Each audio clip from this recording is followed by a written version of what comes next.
Hi hello welcome to Suman TV. నేను మీ రోషన్. నందూస్ వరల్డ్కి సంబంధించిన కంపెనీలు కొన్ని లిస్ట్ మీకు ఇక్కడ ఉన్నాయి. So cloud serve technologies limited, Nandu's cafe limited and chicken on the wheels limited అంట, and Greek OSS limited, modern construction limited, smile health care service limited, the destiny recruitment and staffing solution limited, and cloud serve technology limited, and RRJ tech limited. దాదాపు ఎన్నో కంపెనీస్ని వాళ్ళు అక్కడ పెట్టి ఏదైతే సిఓఎస్ని sponsor చేస్తున్నారని చెప్తున్నారో, మొత్తం ఉన్న విక్టిమ్స్ అందరూ కూడా కొన్ని ఫేక్ కంపెనీస్ పెట్టి మాకు సిఓఎస్ ఆ కంపెనీస్ నుంచి ఇస్తున్నామని చెప్పడమే కాకుండా వాళ్ళు మా దగ్గర నుంచి డబ్బులు దోచేశారని చెప్పారు. అట్ ది సేమ్ టైం ఆ లొకేషన్కి వెళ్ళినా లేకపోతే ఆ ప్లేస్కి వెళ్ళినా కానీ అలాంటి కంపెనీ అనేదే లేదని చెప్తున్నారు. మీరు చూస్తే ఒకసారి కంపెనీస్ అన్నీ కూడా లిస్ట్ చూడొచ్చు. బట్ నాతో పాటు ఉన్నారు అడ్వకేట్ పూజార్ నాగేశ్వరరావు గారు. ఎందుకంటే ఆయన ఇండియాలో మాత్రమే కాదు, యూకేలో, యుఎస్లో, యుఏఈలో మొత్తం కూడా ఆయన సర్వీసెస్ తెలుగు వాళ్ళు అక్కడ వినియోగించుకుంటారు కాబట్టి. So first of all Nageswara Rao Pujari గారు, అసలుకి అక్కడ కంపెనీ పెట్టడం అంత ఈజీయా? అంత ఈజీగా డబ్బు తక్కువ అవుతుందా? అసలు ఎందుకు ఇన్ని కంపెనీస్ పెడతారు అక్కడ? జనరల్గా మనకి యూకేలో ఏంటంటే, మనకి ఇండియాలో కంపెనీ పెట్టాలంటే చాలా కష్టం జనరల్గా. యూకేలో కానీ ఇప్పుడు మనకి యూకేలో ఉన్న రూల్ ప్రకారం ఏంటంటే, ఈ ప్రపంచంలో మనం ఎక్కడున్నా కూడా యూకేలో కంపెనీ పెట్టచ్చు. యూకేలో కంపెనీ పెట్టచ్చు అంటే కంపెనీ పెట్టచ్చు. చాలా తక్కువ అండి కాస్ట్? లేకపోతే కంపెనీ పెట్టడానికి మీకు మాక్సిమం £200 అవుతుంది అంతే. మన ఇండియన్ కరెన్సీలో ఒక 25,000 రూపీస్ అవుతుంది ఇండియన్ కరెన్సీలో అంతే. ఎవరైనా పెట్టచ్చు, any nationality they can establish there company in the UK. దానివల్ల ఏంటి వాళ్ళకి యూజ్ ఏంటి అసలు? ఇంకా పెట్టి ఇలా మోసం. ఇప్పుడు దీంట్లో 2 రకాలు ఉంటాయి. ఇప్పుడు మనకు ఒకటేమో ఇప్పుడు నిజంగా సిఓఎస్ అంటే ఏంటంటే, ఇప్పుడు ఒక యూకేలో ఎవరన్నా పని చేయాలంటే అంటే అక్కడున్న వీసా మీద ఉన్న మన ఇండియన్స్ కావచ్చు, లేదా ఇంకెవరైనా యూకేకి వెళ్ళాలని పని చేయాలనుకుంటే అక్కడున్న company compulsory certificate of sponsorship అని ఇష్యూ చేయాలి. ఓకే. అప్పుడు ఇష్యూ చేసినప్పుడే దాన్ని బేసిస్ మీద ఇక్కడ మనకి యూకే వీసా ఇవ్వటం కానీ, అక్కడ ఉన్న వాళ్ళకి వీసా ఎక్స్టెన్షన్ కానీ చేస్తుంటారు. అదే ఒక 5 years వాళ్ళని కాపాడుకోవడానికి కావచ్చు, ఇంకా రకరకాల కారణాలు. అంటే వీసా ఎక్స్టెన్షన్ కావాలి, లేకపోతే వర్క్ పర్మిట్ కావాలి అనుకుంటే మాత్రం అక్కడ ఎస్టాబ్లిష్ అయిన కంపెనీ సర్టిఫికేట్ ఆఫ్ స్పాన్సర్షిప్ అనేది ఇష్యూ చేస్తేనే వాళ్ళు ఈ సర్టిఫికేట్ ఆఫ్ స్పాన్సర్షిప్ తీసుకొని యూకే వీసాకి ఎక్స్టెన్షన్ కానీ లేకపోతే ఇండియా నుంచి కానీ అప్లై చేసుకుంటారు. ఓకే. సో ఎవ్రీ ఇయర్ ఏమవుతుందంటే ఏంటంటే, అక్కడ ఆ దేశంలో స్కిల్స్ షార్టేజ్ ఉన్న ప్రొఫెషన్స్ ఉంటాయి కదా. ఇక్కడ ఆ దేశంలో ఏంటంటే అక్కడ పనిచేసిన తక్కువ ఉంటారు. అక్కడ లోకల్ ఉన్న ఎక్కువ పనిచేయరు. అక్కడ మన ఇండియన్స్ లెక్క ఎప్పుడు పనిచేయరు. సో వాళ్ళకి ఎవ్రీ ఇయర్ ఏంటంటే వాళ్ళు ఒక లిస్ట్ ప్రకటిస్తుంటారు మనకు. ఓకే. ఈ ఇయర్ ఇంత స్కిల్స్ షార్టేజ్ ఉంది, ఇప్పుడు సాఫ్ట్వేర్లో షార్టేజ్ ఉంది, లేకపోతే హెల్త్ కేర్లో షార్టేజ్ ఉంది, లేకపోతే ఇంకో దగ్గర ట్రాన్స్పోర్ట్లో షార్టేజ్ ఉంది అని, లేకపోతే ఇట్లా వాళ్ళు లిస్ట్ ప్రిపేర్ చేస్తారు. ప్రిపేర్ చేసిన తర్వాత ఏం చేస్తారంటే, ప్రతి ప్రొఫెషన్కి ఒక కట్ ఆఫ్ పెడతారు. మినిమం ఒక 60,000 శాలరీ పర్ ఇయర్ ఇవ్వగలిగితే వీళ్ళకు మీరు సిఓఎస్ ఇష్యూ చేసుకోవచ్చు అని పెడతారు జనరల్గా. ఓకే. సో వీళ్ళు ఏం చేస్తారంటే ఏంటంటే, ఇక్కడ మనం కంపెనీ ఒక £200 మనం కంపెనీ పెట్టేసుకొని దాంతో మనం మళ్ళీ కాస్ట్కి మనం అప్లై చేసుకోవచ్చు గవర్నమెంట్కి. ఓకే. నేను ఒక కంపెనీ పెట్టుకున్నా, నాకు ఇక్కడ రిక్వైర్మెంట్ ఉంది, ఈ సోన్సో కంపెనీ పెట్టుకున్నా, ఈ సోన్సో రిక్వైర్మెంట్ ఉంది కాబట్టి నేను ఒక 4 తెచ్చుకుందాం అనుకుంటున్నా, కాబట్టి నాకు పర్మిషన్ ఇవ్వండి అని చెప్పేసి మళ్ళీ మనం గవర్నమెంట్కి అది కూడా ఈజీగా వచ్చేస్తుందా? వాళ్ళు వెరిఫికేషన్ చేస్తారు. ఓకే. ఫిజికల్గా ఆఫీస్ ఉందా లేదా, ఎంప్లాయీస్ ఉన్నారా, 2-3 ఎంప్లాయీస్ ఉన్నారా లేదా, 1-2 నెలలు 3 నెలలు నడిచిందా లేదా అని వెరిఫికేషన్ చేస్తారు. వెరిఫికేషన్ చేసిన తర్వాత వాళ్ళకు పర్మిషన్ ఇచ్చేస్తారు. ఆ 2 months తర్వాత వీళ్ళు వెరిఫికేషన్ అయిపోయిన తర్వాత ఎత్తేయచ్చు కూడా. ఎత్తేయచ్చు, ఏదైనా చేయొచ్చు. కాసు వచ్చిన తర్వాత ఏంటంటే అప్పుడు మనం అప్లై చేసుకుంటాం. సో ఎన్నో కంపెనీస్ వాళ్ళు నిజంగా ఫేక్ కంపెనీస్ పెట్టి అన్ని కూడా విక్టిమ్స్ దగ్గర నుంచి రకరకాలుగా డబ్బులు దోచేశారనమాట. మీరు చూసుకుంటే అన్ని కంపెనీస్ ఏదైతే చెప్తున్నారో, మాకు ఏ కంపెనీలో కూడా నాకు సంబంధం లేదని చెప్తుందో నందు అండ్ వాళ్ళ హస్బెండ్ మొత్తం కూడా అతనే ఉన్నాడని చెప్తున్నారు. బట్ మీరు చూసుకుంటే ఇక్కడ కంపెనీస్ లిస్ట్లో ఓవర్వ్యూలో కూడా మీకు ఇక్కడ పీపుల్ ఎవరున్నారో కూడా కనపడుతుంది. అండ్ మీరు ఒకటి చెక్ చేసుకుంటే ఇది నందూస్ కేఫ్ లిమిటెడ్ అనమాట. ఇక్కడ జాగర్లమూడి మధుకర్. మీరు చూస్తే 2024లో పెట్టారు ఇది. ఓకే. సో వెరిఫికేషన్ అనేది 2026 డ్యూ ఉంది. ఇది అంటే October 17 వెరిఫికేషన్ చేస్తారు. కంపెనీ ఉందా లేదా, అకౌంట్ సబ్మిట్ చేశారా, నీట్గా ఉందా అనేది సెట్ చేస్తారు. ఓకే. అట్లా. సో కొన్ని కంపెనీస్ మీరు చూస్తే ఇది క్లౌడ్ సర్వీస్ టెక్నాలజీస్, మీరు ఇది చూస్తే ఒకసారి ఇది యాక్టివ్ ఉంది అంతే కదా? యాక్టివ్లో ఉంది. ఇది యాక్టివ్ ఉంది. ఇక్కడ కూడా డేట్ ఆఫ్ బర్త్ సేమ్ 2021లో ఇది ఉంది. సో ఫైలింగ్ హిస్టరీ కూడా మీరు చూడొచ్చు. అది వాళ్ళు ఎప్పుడు ఫైల్ చేశారు ఏందనేది మొత్తం వచ్చేస్తుంది A to Z మొత్తం. ఇక్కడ మన 15th మే రోజు మనకు డైరెక్ట్ చేంజ్ అయిపోయారు ఇక్కడ ఇందులో డైరెక్ట్ చేంజ్ చేశారు. ఇప్పుడు ఈ ఇష్యూ జరుగుతున్నప్పుడే 15th మే రిజిస్టర్ ఆఫీస్ కూడా చేంజ్ అయిపోయింది ఇక్కడ 15th మే ఎక్కడ చేంజ్ అయిందండి? రిజిస్టర్ ఆఫీస్ చేంజ్ అయింది విల్లింగ్టన్ టు ఇక్కడ చేంజ్ అయింది, ఇక్కడ ఎస్ఎక్స్ చేంజ్ అయింది. ఓకే, ఇది కూడా చేంజ్ అయింది. రిజిస్టర్ ఆఫీస్ అన్ని చేంజ్ చేసుకుంటూ వస్తున్నారు. Okay okay okay okay. So before ఉన్న లొకేషన్స్ నుంచి కాకుండా వేరే ప్లేసెస్ కి ఇష్యూ స్టార్ట్ అయిన తర్వాత సో యాక్చువల్గా చెప్పాలంటే 15th May already January 2nd register office change చేశారు. మళ్ళీ 15th లో కూడా 15th మే అంటే విత్ ఇన్ 5 months లో మళ్ళీ ఆఫీస్ చేంజ్ చేశారు. ఓకే, ఎవ్రీ 6 months కి 5 months కి మీరు అన్నట్లుగా చేంజ్ చేస్తున్నారు. ఎందుకు అదిగో నవంబర్లో, జనవరిలో, జూలైలో, డిసెంబర్లో చేంజ్ చేసేస్తున్నారు. ఇక్కడైతే 2 సార్లు చేంజ్ చేశారు, ఇక్కడ కూడా చేంజ్ చేసినట్టుంది. జనవరిలో చేశారు, మళ్ళీ ఇక్కడ చేశారు, మేలో చేశారు, మళ్ళీ డైరెక్టర్ చేంజ్ చేశారు. డైరెక్టర్ కూడా చేంజ్ అయిపోతున్నారు అనమాట. ఎవరి కంపెనీ మీరు చూస్తే ఇది డిజాల్వ్డ్ అయింది కంపెనీ. ఈ కంపెనీ లేదు కదండి అసలు, ఈ కంపెనీ లేదు. RRJ అది డిజాల్వ్ అయింది. ఇక్కడ మీరు ఓవర్వ్యూలోకి వెళ్తే ఇక్కడ మనకు కనిపిస్తుంది స్టేటస్ వచ్చేసి డిజాల్వ్డ్.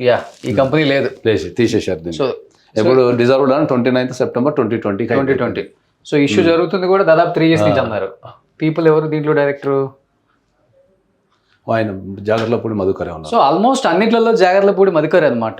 సో మొత్తం అంటే తీగ లాగితే దొంక అంతా కదులుతుంది. అసలు మధుకర్ని పట్టుకుంటే మొత్తం ఓవరాల్గా ఏం జరిగిందో కూడా తెలుస్తుంది. బట్ ఈ కంపెనీ కూడా చూడవచ్చు మీరు. ఎన్నో కంపెనీస్, 1 కాదు 2 కాదు అనమాట అసలుకి. దీంట్లో పీపుల్ ఎవరు ఉన్నారు? సో దీంట్లో కూడా జాగర్లపూడి మధుకర్. సో ఇది కూడా 2022లో పెట్టారనమాట. సో వెరిఫికేషన్ రిక్వైర్మెంట్ కంప్లీట్ ఇది కూడా. సో ఇది యాక్టివ్ గానే ఉంది ఇప్పుడు. యాక్టివ్ ఓకే, చాలా ఉన్నాయి కంపెనీ. సో ఇది ఇవన్నీ ఏంటంటే ఒక్కొక్క సెక్టర్ కి ఒక్కొక్కరి కోసం. కానీ smile health care services limited ఉంది. ఇది హెల్త్ కేర్ లో మనం COS రిలీజ్ చేస్తానికి ఆడ మెడికల్ లో ఉన్న వాళ్ళు లేకపోతే నర్సెస్, మెడికల్ ఫీల్డ్ లో ఉన్న వాళ్ళకి ఎవరికన్నా మనం COS ఇవ్వాలనుకోండి, ఈ హెల్త్ కేర్ నుంచి మనం రిలీజ్ చేస్తాం. ఓకే, సో ఇది అక్కడ కేర్ టేకర్ కి చాలా హై వాల్యూ ఉంటుంది. ఆ కేర్ టేకర్ కనుక మనం వాళ్ళని అపాయింట్మెంట్ చేసుకోవాలంటే దీనిపైన ఇవ్వచ్చు మనం హెల్త్ కేర్ మీద. ఓకే, అప్పుడు మనం ఏం చెప్తాం, UK గవర్నమెంట్ కి నేను హెల్త్ కేర్ మీద కంపెనీ పెట్టినా ఇక్కడ సర్వీస్ ఇస్తా అని చెప్తాం. అదే, సో ఇది కూడా ఆల్మోస్ట్ చాలా టైమ్స్ చేంజ్ అయిపోయింది. చూడండి ఒకసారి అపాయింట్మెంట్ నుంచి వచ్చి ఎవ్రీ 3-4 months కి చేంజ్ అయిపోతుంది. చేంజెస్ అవుతున్నాయి అకౌంట్ డైరెక్టర్ డీటెయిల్స్ చేంజ్ అయిపోయి. ఇక్కడ మీరు చూడొచ్చు 2022లో రమానందన ఈ ముందు డైరెక్టర్ గా, తర్వాత మధుకర్ వచ్చారు, మళ్ళీ రమానందన వచ్చింది 24కి టర్మినేషన్ ఆఫ్ అపాయింట్మెంట్. మళ్ళీ ఫైనల్ గా 25కి చేంజెస్ చేస్తూనే ఉన్నారు. అక్కడ కంపెనీ రన్ చేయటము ప్లస్ కంపెనీని చేంజెస్ ఇవన్నీ ఆన్లైన్లో అయిపోతుంది. అక్కడ మనకి ఇండియా టైప్లో అది ఉండదు.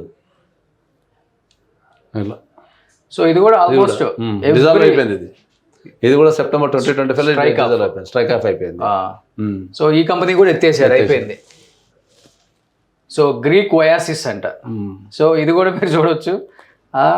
ఇది ఇది ఇది ఇప్పుడు ఇష్యూ జరుగుతుంది మనకి 15th May 2026. ఇప్పుడు ఏదైతే ఇష్యూ జరుగుతుందో directed details changed for mister Madhukar Jagarlamudi on 15th May 2026 అనమాట ఇది కూడా. సో మీరు ఇక్కడ చూస్తే అర్థం అవుతుంది. ఇంకా డైరెక్టర్ గా ఇది లాయర్ గారు చేంజ్ అయిపోయారు. సో ఇదేదో చికెన్ వీల్స్ అంటారు. ఇక్కడ కూడా యాక్టివ్ ఉంది కంపెనీ. ఈ కంపెనీ యాక్టివ్ ఉంది.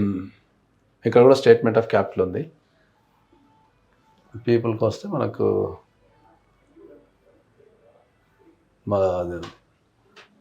So director role active. So 2025 ఇది. అవును. అన్నిటికన్నా విచిత్రం అంటే కన్స్ట్రక్షన్ కంపెనీ కూడా పెట్టేశారు వీళ్ళు. ఇంకా కూడా ఇంజనీర్స్ వాళ్ళు వీళ్ళు చాలా మంది ఉంటారు కదా. అవును, అట్లా. సో ఇప్పుడు ఇదేంటి, ఇది యాక్టివ్గా ఉందా? ఇది కూడా అయిపోయిందా? ఎత్తేసారు. ఇది యాక్టివ్నే ఉంది. ఇది యాక్టివ్నే ఉంది. క్లౌడ్ సర్వీసెస్ టెక్నాలజీస్ అని యాక్టివ్నే ఉంది. ఓకే, ఇక్కడ కూడా మళ్ళీ సో మళ్ళీ చూడండి 15th May 2006 మళ్ళీ సేమ్ డైరెక్టర్స్ చేంజ్ అయిపోయారు అనమాట. ఆమె ఏదైతే మనతో వాదించిందో చేంజ్ అయింది. రిజిస్టర్డ్ ఆఫీసర్ చేంజ్ మొత్తం చేంజ్ అయిపోయింది. ఆమె ఏదైతే వాదించేదో ఫోన్ లో ఇక్కడికి వచ్చేసింది. నాకు ఈ కంపెనీలతో సంబంధమే లేదు, నేను ఒక్క దాంట్లో కూడా డైరెక్టర్ కాదని చెప్పారు. మనం ఆల్రెడీ బిఫోర్ ఒక 2 కంపెనీస్ లో చూసాము. ఆమె డైరెక్టర్ గా ఉన్నారు, మళ్ళీ జాగర్లమూడి మధు వచ్చాడు, మళ్ళీ ఆమె వచ్చారు, మళ్ళీ ఆయన వచ్చారు రకరకాలుగా. సో ఇప్పుడు ఈ ఇష్యూ జరుగుతున్నప్పుడు కూడా ఆల్మోస్ట్ కొన్ని కంపెనీస్లో డైరెక్టర్ చేంజ్ అయిపోయారు. అవును. సో మధుకర్ జాగర్లమూడి వచ్చేసారు అనమాట. అంటే సంబంధం లేని కంపెనీలు కూడా, అంటే వాళ్ళు ఎటువంటి బ్యాక్గ్రౌండ్ లేదు అలాంటిది వాళ్ళు కన్స్ట్రక్షన్ కంపెనీ పెట్టేశారు. వాళ్ళు almost recruitment and staffing solutions limited ఇది. ఓకే. ఈ కంపెనీ కుకీసాన్ కంపెనీస్ ఇది లేదు, మోడర్న్ కన్స్ట్రక్షన్ కంపెనీ. అవును, కన్స్ట్రక్షన్ కంపెనీ కూడా పెట్టేశారు వాళ్ళు ఆల్మోస్ట్. ఇది డిజాల్వ్ అయిపోయింది. సో ఇలా ఎన్నో కంపెనీస్ పెట్టడం, మేము ఇక్కడ సిఓఎస్ ఇస్తామని చెప్పటం, జాబ్ ఆఫర్ ఇస్తామని చెప్పటం, వాళ్ళకి వీసా ఎక్స్టెన్షన్ కూడా మేమే చేస్తామని చెప్పటం, వీసా ప్రాసెస్ కూడా చేయటం, రకరకాలుగా విక్టిమ్స్ని ప్రలోభ పెట్టేసి కంపెనీలు రకరకాల కంపెనీస్ పేర్లు చెప్పేసి, సో మళ్ళాగంటే ఇక్కడికి వెళ్ళి మనం అంతా వెరిఫికేషన్ చేసుకుంటాం. అక్కడ ఏంటి అంతా ఆన్లైన్లోనే ఉంటుంది. సో ఏదైనా కేసు పెట్టినా కూడా ఆన్లైన్లోనే వస్తుంది. ఎందుకంటే ఆయన కూడా అక్కడ అడ్వకేట్గా ప్రాక్టీస్ చేస్తున్నారు కాబట్టి మనలాగా ఎఫ్ఐఆర్ కాపీ ఇయ్యరంట. అక్కడ ఒక నెంబర్ ఇస్తారు, ఆ నెంబర్ కొట్టుకుంటే దాని స్టేటస్ ఏంటో తెలుస్తుంది.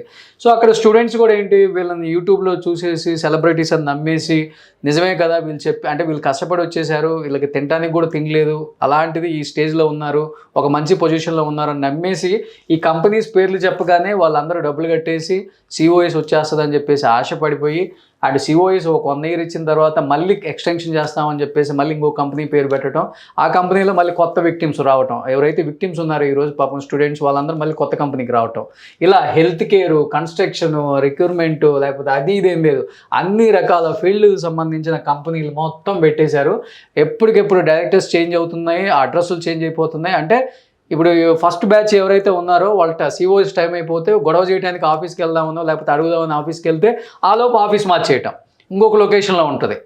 సో అలా రకరకాలుగా 300 నుంచి 350 మంది స్టూడెంట్స్ని బలి చేశారనమాట ఇన్ని కంపెనీస్ పెట్టి. బట్ నాకు ప్రతిసారి ఈ వీడియోలో వాళ్ళని నిందించడం నాకు కూడా కొంచెం బాధ అనిపిస్తుంది. ఎందుకంటే వాళ్ళు ఎంతోమందిని ప్రేమించారు, దాదాపు 20 లక్షలు 30 లక్షల మంది సబ్స్క్రైబర్స్ వచ్చారు, మంచిగా కాంటెంట్ చేస్తున్నారు, ఫ్యామిలీ మీద, ఎథిక్స్ మీద, మోరల్స్ మీద అన్నీ చేస్తున్నారు, యూకేలో స్థిరపడ్డారు, అక్కడ సిటిజన్షిప్ తీసుకున్నారు, అక్కడ పాస్పోర్ట్ తీసుకున్నారు, అన్ని రకరకాలుగా చెప్పి ఈరోజు మరి ఇంతమంది స్టూడెంట్స్కి ఆన్సర్ చెప్పడానికి ఒక్క వీడియో కూడా రిలీజ్ చేయట్లేదన్న బాధతోనే మేము ఇదంతా మాట్లాడాల్సి వస్తుంది. బట్ దీని తర్వాత ఏంటి సిచ్యువేషన్ ఏంటి అనేది కూడా అడ్వకేట్ పూజారి నాగేశ్వరరావు గారిని అంటే ఒకసారి అడుగుదాం. అంటే యూకే లా ప్రకారం ఎలా ఉంటుందో మనకు తెలియదు కాబట్టి, సో అక్కడ లా ప్రకారం మాత్రమే మేము వెళ్తాము, ఇక్కడ మా మీద ఎవరు కేసులు పెట్టలేదని చెప్తున్నారు కాబట్టి సార్ అక్కడ కూడా ప్రాక్టీస్ చేస్తారు.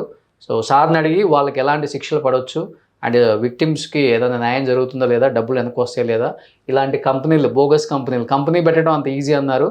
మరి కంపెనీస్ పెట్టడం అంత ఈజీ అయితే అన్యాయం చేయడం కూడా చాలా ఈజీ అవుతుంది, కంపెనీస్ పెట్టడం ఈజీ అయితే. బట్ ఇలాంటి కంపెనీలు పెట్టిన వాళ్ళకి ఎలాంటి శిక్షలు పడతాయో ఆయన మాటలో తెలుసుకుందాం. సుమన్ టీవీలో మీ పర్సనల్ అండ్ బిజినెస్ ప్రమోషన్స్ కోసం కింది నెంబర్కి కాంటాక్ట్ చేయండి.